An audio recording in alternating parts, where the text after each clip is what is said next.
Let's go, baby. CM Punk is back. It's the AEW Dynamite recap with the Drip King, brought to you by WrestleBuddy, and I am pumped, baby. Like David here says, 2 nights of amazing wrestling shows this week. Great time to be a wrestling fan. Oh, you know it. And then I have no doubt in my mind that SmackDown is just going to be the same at this point. It is a great time. I'm not as pumped as you might expect. I'm just kind of, I don't know. I'm very excited, though. I'm not showing it, but I am very excited. Tonight, I'm wearing some American Psycho because there was so much blood tonight. One match didn't bother me. The other match, seems a little bit overwhelmed. But yes, we got different drip tonight. We representing the blood that goes on tonight. So with that said, before I even go to the show, I'll jump into the show. We'll get to that later. Tonight starts off with the coffin match. Normally this wouldn't happen, but we got an AEW title match tonight. So we're going to start off with the coffin match. I'm all for it. This is one of the matches we get blood. And as a person who is like, I don't mind it, I just don't like it being overused. This is a match perfectly makes sense to me. It's a violent, brutal battle. I want to see it because it just tells the story of how much these two hate each other and how much they're willing to do to each other to win the match and take the other guy out. So it's brutality, it's violence. I love it. The Brody versus Darby match was brutality. Absolutely. It's violence, just pure violence. And that's what we want to see in this match. So Brody King comes out, entrance and all that, and we don't even see Darby do an entrance. He just attacks Brody as soon as he gets to the ring with the skateboard. Skateboard's got tacks on it. Hits him in the belly. Ow. There's tacks in his belly. Ow. That's probably the part that hurt me the most, is just seeing tacks stuck in Brody King's belly, because I know that had to hurt. Then he hits him in the back. Then he takes it on starts scraping on his head. Brody is gushing blood at this point. He lost a lot. If it wasn't for all this hair and face paint he had on, it would have been just a blood mask. But it soaked a lot of it up, so it wasn't too bad throughout the match. But he was busted open from them attacks on the forehead. Some highlights of this one. We got an avalanche code red. That's right. Off the top rope, an avalanche code red from Darby onto Brody. That was sick. And then as soon as Darby started to gain control, you had Brody set up a table. I think he was trying to do double table, but the table broke, so he had to do single table on the outside. Splash through. Darby moved. That's when the Malachi Black and Buddy Murphy showed up. They tried to stop Darby from doing the suicide dive through the ropes, but Darby's, I don't care. He still tried to go for it, but Julia tripped him, and then Buddy went in there, took him out. Malachi came in, took him out. They set up a table, then held Darby against the table so Brody could hit that massive, nasty cannonball on Darby. It just, the size difference makes this match look so much cooler and brutal. So Darby's completely out. They start to go get the coffin so they could put Darby in it. Guess what? It's Sting. I can't do it like Tony Schiavone. I'm not even going to try, but you know what I mean. Sting's in the coffin, gets out, takes out Buddy Murphy, takes out Brody King, goes in the ring, gives Malachi the bat, says, let's go. Malachi stands up with the bat, plays with it, little flippy, flops, throws the bat down, leaves. He's like, I'm not entertaining Sting. Sting chases after him. They go face to face. At this point, Darby and Brody King, they start fighting again. Darby finally hits the suicide dive. I think he was supposed to knock Brody into the coffin. Didn't work. So they did a little bit of off the cuff thinking, and they get the chain, and he starts hanging Brody King with the chain off the apron. Brody sells it. Obviously, Darby cannot pick up Brody King with a chain, so he's sitting there hoisting himself up. Looks cool as shit. And as soon as Darby drops him off with the chain, Brody drops and falls right into the coffin. The coffin shuts. the way it happened was so perfect. It was beautiful to see just how everything just hit so perfectly in this move. Darby Allin wins. Fun way to open the show. I was fully invested. I loved it. Again, as David here says, it is brutality at its finest. It was awesome. I loved it. That this is a match, again, as I said, blood makes sense in this match. These two hate each other. They've been killing Darby. It's a gimmick match where you put someone in a coffin for, so it makes a lot of sense. It was very smooth going to the coffin. You couldn't have done it any better. It couldn't have gone any better. It was just that damn good. So that's how you open the show. From there, we get a Mox promo talking about this match tonight. Then from there, we go to a Jericho promo talking about the match tonight, just selling it up. Jericho says, you wanted the Lionheart, you wanted the last survivor of the Stu Hart's dungeon, you're going to get him. Kind of the same stuff we got last week, but whatever. They're just hyping up the match. All for it. Go for it. After that, they announced the Trios tournament. Interestingly enough, here, there is no Undisputed Era. So Adam Cole is still out. I'm a little bit bummed by that. But we got the teams. Here's the brackets. You got Death Triangle taking on Aussie Open, which is cool because I wanted them to be in it. They're in it. But now, without the Undisputed Era in it and without the Bullet Club in it, it kind of doesn't happen the way I wanted it to. But still, Aussie Open in it is cool because we might get Aussie Open versus the next teams I'm talking about. It's the Bucks and a mystery opponent, question mark, question mark, question mark. We don't know who it is. We'll get to that in a little bit as well. So, and they'll be taking on Andrade, Rush, and Dragon Lee in the first round. So that could be a good match. It also could be what we get in the next match, which I'm not a fan of, but whatever. If you are, all the power to you. And the other side of the bracket, we got the House of Black taking on the Dark Order. Cool. And then the Trustbusters versus Best Friends. The Trustbusters is the one that I see people kind of like, what the heck's the deal? If you want to give these guys a platform to say, hey, they're the real deal, they're here, I think this is a cool way to do it. I'm not mad at it, but I see the point. There are other teams we probably could have done here. So, interestingly enough, I feel like you would have probably put Aussie Open and then the Bucks on separate sides for finals, but they have different plans here. So we will see how this goes. Aussie Open and the Trios, Bucks mystery partner Kenny. Yes, we will get to that. We will touch on that part in just a little bit. Will Ospreay is the Rev Pro champ. IWG currently has 4 points in the G1, now going after the Sugar guys on the charts. He is definitely winning a lot of stuff right now, and Dragon Lee is Rush's brother. I remember them saying something about that. I've seen him wrestle once or twice. He's good. I won't make a solid statement on him until I see more of him, but I think with the Bucks, it could be a very athletic competition, and that's where things get a little dangerous because the next match we have here is an athletic competition, and I checked out like 2 minutes into it. It's not for me. Andrade and Rush taking on the Lucha Brothers in a tornado tag. A lot of just athleticism going on.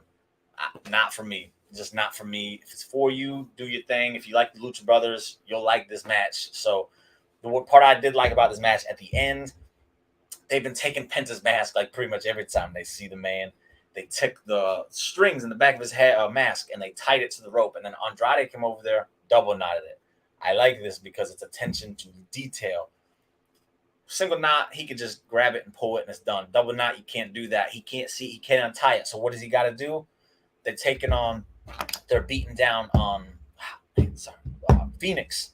Going for the pin. 1, 2. Penta rips the mask off, breaks up the count. That's dedication. Like, I want to win this. We ain't losing to these chumps. I liked it. Rush and Andrade looked quite dominating in the match. Yes, they did. They did the little things. The little things. It's always about the little things. Less is more, little things. It's crazy how that works. But then the entire time he's just trying to hide it. They try to throw in an extra mask, but Andrade picks up those in the crowd. The crowd's like, throw it back. But you got to heel in the crowd because they're like, no, I'm going to keep it. He couldn't keep it. He wore it home, man. So that's what happened there. So eventually Andrade and Rush just overpowered Phoenix, beat him 1, 2, 3, and then they posed in the ring. A win for Andrade. Don't see that very often on TV, and it's good for him going into the tournament, especially when he's got to take on the Bucks and a mystery partner. So the ending, I liked. Everything before, I didn't care for. Then we go to the Young Bucks. They're going into the locker room with the Dark Order and Hangman Page. They say, hey, man, we just want to thank you for saving us last week. We want to say that we're sorry. They do this whole spiel about how they messed up and blah, blah, blah. Just, they were with Kenny. They wish they could have congratulated him. They didn't, yada, yada, yada, so on and so forth is what it is. But what ended up happening after that, they asked them, hey, will you be our partner for the Trios tournament? And Hangman Page says, sorry, I can't. I didn't see that coming, honestly. He basically lets it be known, like, hey, you guys wanted to congratulate me, and that's cool.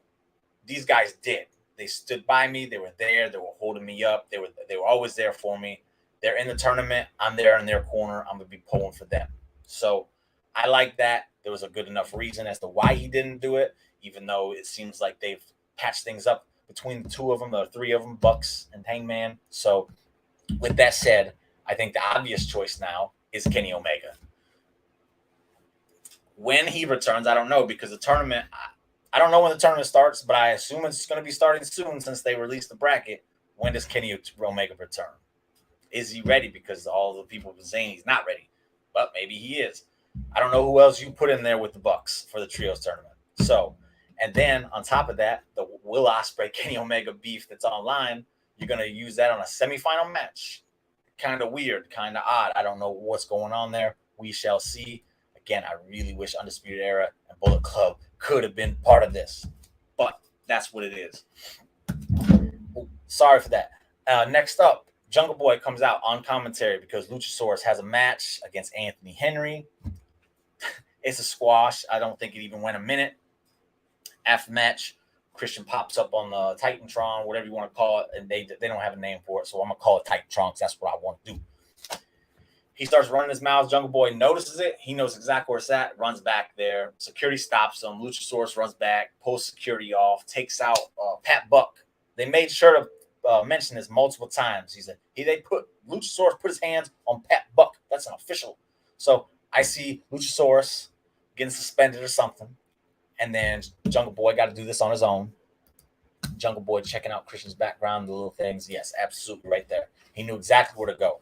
So I see Luchasaurus getting suspended while Jungle Boy and Christian do their thing. And then when Luchasaurus returns, that's when Jungle Boy is going to get his. That's my prediction on that. We shall see. I like that the match and the segment didn't take too long. It was perfect amount of time to invest in this little thing. I still like it. It's the best thing in AEW right now, story-wise, in my opinion. And again, not drawing things out, segments out. That's the way to do it. Just give us little. If it doesn't need time, don't give it time. Just give us little snippets. Remind us that it's happening. But from there, after that, a Miro promo. This is part of the show that lost me a little bit. This could have been a really good show, but the next multiple things I'm about to talk about were just such bad. I talk about it all the time. They need to learn how to space things out. And this cluster that we're about to go through is exactly what I'm talking about. We get a Miro promo. And as much as I praised the man last week for his promo, this week's was not it. It fell flat. Julia Hart ended up showing up at one point and says, you need to just embrace it. What? And then Miro says, only one lady can touch me, and only one lady can touch the Redeemer, and you are not her. Is this hinting towards Lana coming? I don't know. I don't know. Don't really care, honestly. But then that was the segment. He walked off. And it's okay. Next up, we got another segment where Hobbs is being interviewed. But then he's interrupted by QT Marshall and the Factory. And they're talking about Starks. And there's nothing happening. So that's two segments back to back that were just felt completely flat. And it's what was the point of them? Then after that, Jay Lethal comes out for a segment with Sanjay and I don't remember the big guy's name. So, and they're talking about Wardlow. Says, you need to give me another title match or we're just going to keep beating you up. And Wardlow comes out and says, you can have that right after I beat your booty. He starts going to the ring. Out comes FTR, which everyone thought was going to have their own segment. Didn't happen tonight because they just came out to help Wardlow, came down. No beef with that because when they were part of the Inner Circle, that was the reason FTR kind of went away from MJF because they're no, we're cool with Wardlow. and now this shows that they are cool with them. I like it. Again, it's the little things. So they came out, and then they all ran off. That was the segment. So from there, we go to a Jericho Appreciation Society segment in the back. So that's 1, 2, 3, 4 segments back to back to back to back. And they basically were just talking about it's going to be a great night. Jericho's going to win it. Daddy Magic's wearing his lucky red jacket. And then Anna Jay says, "You don't believe it? I'm going to choke you out," and then choke some lady out. I'm still cool with that because I think it's funny. But again, that's 4 segments back to back to back to back. After that, it's match time, and it's Ricky Starks versus Aaron Solo. Out comes the Factory to watch over. Ricky Starks wins, clearly, because he's absolute. And then out the big guy, I can't remember his name is. I don't ever see him, so I don't know his name. Camaraderie or something like that. He comes down. Ricky Stark fights him off, and then he leaves. He gets blocked in by Starks, by QT and the other guy, and then he ends up going through the crowd. Nice shot of him in the crowd because he does the absolute again because that's what he is. And then that's the segment. Not a long match, not even a good match. It was just short, just to get Ricky Starks on TV because you need to. The dude's a star, and that's it. Miro with another good promo, tease on CJ, maybe Miro's pathway. See, I gotta disagree. I mean, I thought the Miro promo was bad. I thought it was bad. It just didn't. I don't know what he was talking about, and not the best segment from the Jericho Appreciate, especially the tape part. Wardlow getting some big time rub from the absolutely. Of the 4 segments that went back to back to back to back, the Wardlow one was clearly the best one. But again, when it's just sandwiched between other bad ones, it's like and then you go to a match that was and then after that you go to a segment, another segment of the Gun Club, and Stokely interrupts. He's trying to recruit the ass boys from Billy Gunn. And then that segment ends when Danhausen shows up, and I guess they have a match with Eric Rowan, and they're called Beardhausen, which I'm all for. I think that's going to be cool. But they're taking on the Gun Club on Rampage. It was a lot packed in, and like I don't even know what was happening. Bad segment.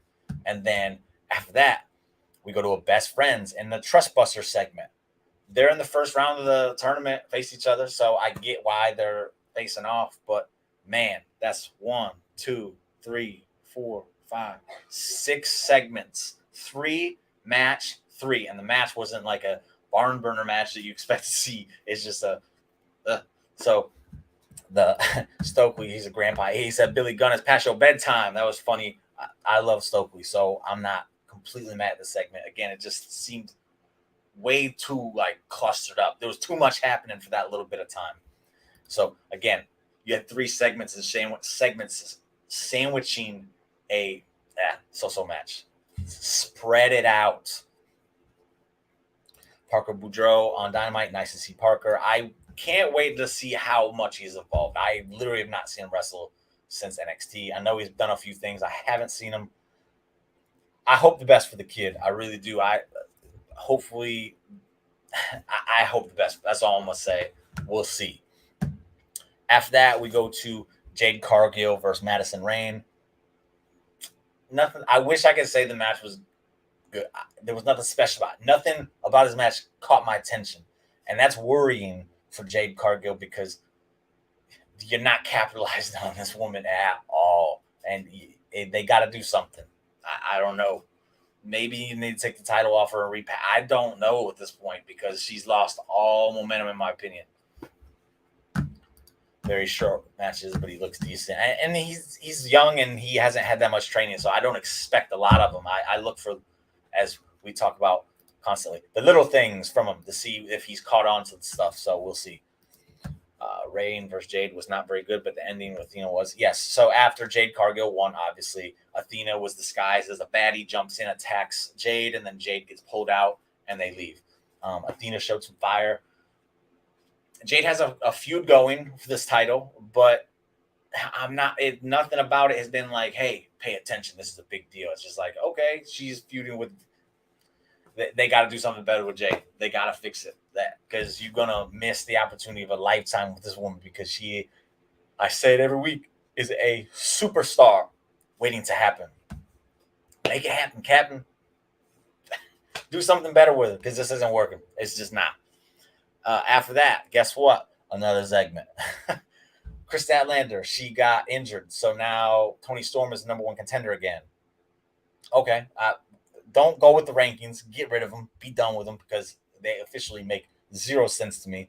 So they had a little back and forth backstage. Toni Storm was like, "I got a match next week, and after that, I'm coming for that title." And then this is how Thunder Rosa delivers her promos. Okay, Tony, but I'm just going to let you know that when you face me for this title, I'm going to win. That's not what she said, but that's how she delivers it. It's so flat. It's so uninspiring. It's so bad. Keep the microphone away from Thunder Rosa. Just do it because she's good. She is good. But every time you put a mic in front of her, it's killing her. Jay got to get better for that. I think you can disguise those things. I hate to bring it up, but in WWE, when someone is not good at things, they are very good at disguising that and making and presenting them as a threat, as a bigger deal than what they should be. They can do that with Jade. Short matches, less is more. So it's not hard. You just got to do better, and you got to put some time and effort into the feuds, and not just be like, all right, throw a girl in there, she wants to beat her, and then that's it. That's all it seems to be. But back to Thunder Rosa, I'm not even joking. I'm not exaggerating when I say it. She delivers her promos just like this. I'm not inspired by Thunder Rosa at all. Her title run has been a train wreck. He shouldn't have took it off Britt. If you're going to take it off Britt, you should put on Tony because I'm more invested in Tony at this point than Thunder Rosa. So nice. They set up a world title program with Tony and Thunder, but it sounded very scripted. I don't even want to say it sounds scripted because if Thunder Rosa is reading a script, like it's her delivery. That's literally all it is. She has a terrible delivery. She cannot cut a promo. She cannot talk on the microphone at all. Doesn't work. Get her a mouthpiece. Let her just beat people up because that's what she's good at. Hopefully, Toni Storm takes the title away from her. That's if not, then it's like, yo, stop it, Tony. You got to get it off. You got to get that title off Thunder Rosa. That's my thing. So, like I said, that was a very just hard part of this show to get through. And it sucks because, again, the opening match was awesome. The Young Bucks, Hangman Page, Dark Order stuff was interesting. The Jungle Boy Luchasaurus thing, I like it. It's interesting. And then from there, it just fell apart. I won't even crap on the Andrade Rouge Lucha Brothers match. It's just not for me. That's all I'm going to say. It's just not for me. But then it's just bad. I like that Ricky's on. The crowd is behind Ricky Starks too. I love it. He deserves it. But after all that, it's time for the main event. It is the Lionheart Chris Jericho. He came out with Lionheart music. They had some old footage of him playing on the trunk. They went all out with his Lionheart thing, and he's taking on Moxley. Match starts, and I don't know, within 2 minutes, Moxley's bleeding again. And that seems to be a recurring thing for Mox. He just wants to bleed in all his matches. I don't get it. It's not necessary all the time, but you do you, man. Just do you. This time he got bloodied up when Jericho ripped the earring out of his. That made me cringe. It's like, don't do that. I hate it when people mess with people's earrings because it has to hurt. It has to hurt. But he's bleeding everywhere. And he even took it and started rubbing it on his head to make it look like it was more than it was. Whatever. It is what it is. This Jericho brings back memories. Yes, it do, baby. So the match was going back and forth. It started with some arm drags, and Mox is getting frustrated, and Jericho's like, yeah, it was cool. Nice way to open the match. But the match goes on back and forth for a little bit. Jericho starts ripping turnbuckle off. Aubrey goes to fix it. Then he goes and rips off another turnbuckle off. And then Aubrey's like, what are you doing? And then he throws it to the outside to distract her. It's funny because this is the same method I use during WWE 2K when I'm trying to cheat and I don't want to get caught. I just start ripping off all the turnbuckles so they get confused and don't know what to do. So I liked it. I thought it was funny. But then Sammy goes to throw the bat to Chris Jericho, and he throws it into the fifth row of the next row of the ring. He overthrows it by a long shot. That was funny. I'm not going to rag on him, though. If you don't throw things, you don't know. So Chris Jericho had to go get the bat, come in, and then he hits Mox with it. Pins, 1, 2, Mox kicks out.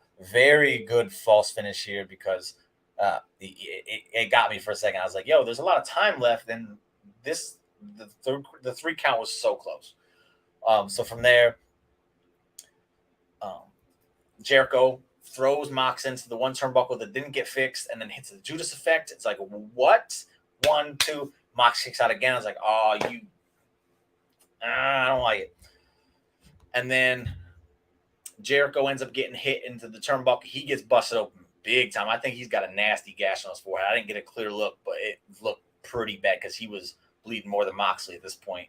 But then he ends up putting Lion's Hammer on Mox. Mox reverses it, puts him in a chokehold, chokes him out. Jericho fights it, and then taps out. I will say this. Jericho at 51 can slip on a 31 main event. I respect Jericho. I love Jericho. I've been a Jericho fan. He's one of my first favorites from back in the day when I first really started getting invested in wrestling. Love him.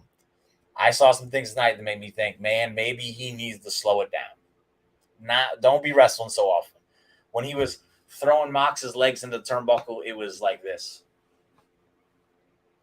When he was trying to do the Lion's Hammers, he was struggling. When he was throwing punches at Mox, it was like this. It looked like he was gassing. It's a 30-minute match. I can't talk shit because I couldn't do it. But for what we expect out of this man, it might be time for him to just dial it back a little bit. Stop doing it so much. Touting Jericho's broken nose, nice touch, the little things.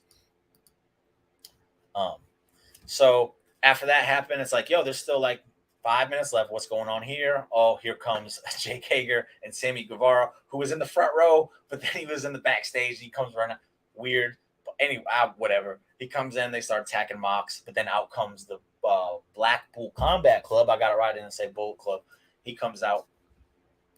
Jericho's young hair from when you were watching early. Yes, absolutely. We were just watching stuff like that earlier. Pre-AJ hair days. Back when Chris Jericho had the best hair in the world. So, there was a lot of time. There was so much time left. So it was like, yeah, something's definitely happened. All the brawl happens. So then Blackpool Combat Club comes out. Then the rest of Jericho Appreciation Side comes out. So Mox and crew, they're completely outnumbered. They're getting beat down. And then the moment of the night, CM Punk. He returns. He comes down. He just starts whooping ass. He takes out the Jericho Appreciation Society. Thank you very much. After that, it comes down to Mox and Punk in the ring. They come face to face. Mox flips him the bird and walks off. He ain't going to thank him for saving him. Whatever. That's what Mox does. So CM Punk's back. What I will say about this, yeah, Jericho was the shit back in the day. He was so good at everything he did. Business just picked up. Phil is back. And I want to touch on this because I'm not going to talk about all of them. I'm going to single out Dave Meltzer here. This man has done such a hard job. He has put in the work trying to convince us that CM Punk is nowhere near ready to come back. He has done he's like, this is my lifetime. I'm dedicating my life to making sure people think he is not coming back. And then I looked at my girlfriend before this during the match. And I said, CM Punk come back tonight. It was so clear to me at that point. It's like all that crap that Meltzer was trying to push, nonsense. So anybody that wants to beat the Meltzer reports when it comes to AEW, whatever he's saying, just know the exact opposite is about to happen. It'll work every time. I promise you, it'll work every time. If he's saying something's not going to happen, he's trying to help the surprise, and it's got the reverse. It's just going to happen. That's how it's going to be. But Punk is back. We're going to get the Mox versus Punk it all out. Thank you. I cannot wait for that. I'm not going to lie. I think I would much rather would have seen Jericho and Punk. I think there's history there. They could have told a great story. But at the same time, but at the same time, Mox and Punk have history too, and they're gonna have a great program too. I just think the Punk and Jericho one could have been a lot more fun. Touch on this. Sapp is the guy. Sapp is the guy to go to if you want news. I think he does a good job, unless you're blocked, which I am. Don't know why. Still to this day, don't know why. Maybe I'll figure it out one day. Highly doubt it. Don't know. Whatever. That's beside the point. I'm very much. I was scrambling looking for my CM Punk shirts and I couldn't find them. I don't know. So I just went with the bloody shirt because there was so much blood tonight. So Punk's back. I'm excited. I'm hyped. I'm ready for it. I'm not even going on Twitter tonight because I don't want to see these trolls talking that nonsense about CM Punk because he He the GOAT. That's all I got to say about it. You might see, but I want a program. I want a lengthy I want a Punk versus MJF program between the two because there's so much history between them. So much. They could tell a great story. Patrick Bateman, yes, the GOATs too, when we're talking about slasher movies. So that's the show. I really wish they would have just split the stuff up in the middle. Oh, because it could have been a really good show, not a great show, because there was too much. The stuff, even if it split up, it was bad. But it could have been a really good show. I've never watched the sequel. I don't plan on it. No, not Jackie from That 70s Show. No, thank you. She's not an American Psycho. No way, sir. But yeah, it was a good show. I'll say that because there was stuff. Again, coffin match was fun. The main event was good. I would have shortened it a little bit, but I'm not gonna shit on it. It was a good match. And again, the Young Buck stuff, very interesting. Wardlow. Hopefully Jay Lethal can make him interesting again. Poor Bucks? No, not the poor Bucks. They deserve everything they get as long as it's bad. If it's good, they don't deserve it. That's what I say about the Bucks. Same with the Thing remake. And the Jungle Boy Christian stuff. If you're invested in it, watch it so you see what's stay up to date with it because again, it is the most interesting thing in AEW right now. So yes, keep up with that. They don't have a partner for the trios match, and I hope it stays that way. I hope they're stuck with Brandon Cutler. That's what I hope. That's what I hope so much. I hope Kenny Omega comes back and he tells them no too, and they're stuck with Brandon. And then they get outed in the first round. That's what happened. That's what they deserve. That's what I say. But yeah, good show. And with that, just to run down some things we got coming up. We have Captain Table on Saturday. It'll be me, the captain, Quizmaster Maddie, and a special guest, Tidy. Yes, that's right. Tidy on Captain this week. I'm excited for the man. I love Tidy. Tidy's a very positive wrestling fan, just like myself. So I'm glad he's getting an opportunity to join us with these things. So that'll be fun. And then obviously we have the podcast coming up this weekend, going over the weekly news, as always. GCW show this weekend. I will be doing a recap on my channel of night one, Effie versus Mox. So I've never watched a whole GCW show. So you're going to get a first take review from me. I'm going to do that Sunday morning. So make sure you're checking that out. If you don't know, Drip King of Wrestling at YouTube, that's the channel. Make sure you subscribe so you can watch that. And then also on Sunday, Tidy dipping his toe into the WCW world. Yes, Effie. Yes, and then also Tidy will be filming. I'm saying filming like I'm a director. We're gonna be shooting a show, me and Tidy, starting this weekend. It won't come out this weekend, but we're gonna do it. Tidy's jumping into some big things. If you don't know Tidy, you need to check him out. Follow him. Tidy's a good dude. He's probably my first favorite person on Twitter that I started following. He's good people. So we got all that happening, and then obviously I'll be back next week with the recaps. A lot of stuff happening in the next month with wrestling. I'm very excited because wrestling is at its best. It's been in a long time across the board, and we're getting a lot of it. So if you're not hype, jump on the train, man. Come on, just get hype with me because it's gonna be fun. And with that, yes, see, David has high recommendation there, and then even my girl, she likes Tidy. Never talked to him, but just based on the stuff I talked to her with, she loves Tidy. Tidy's good people. So Tidy is the man. Look, everybody's on the Tidy train. So check him out. And then also check out the Cap's Table. You see him. I don't know if he's ever watched old wrestling, so that's gonna be the fun part here. He's gonna be just like, what is going on here? But I'm rambling. That's the show. I will see you this weekend. Bunch of stuff happening. So with that said, I will say goodbye. Thank you all for joining me. Much love. And that's the show. Goodbye.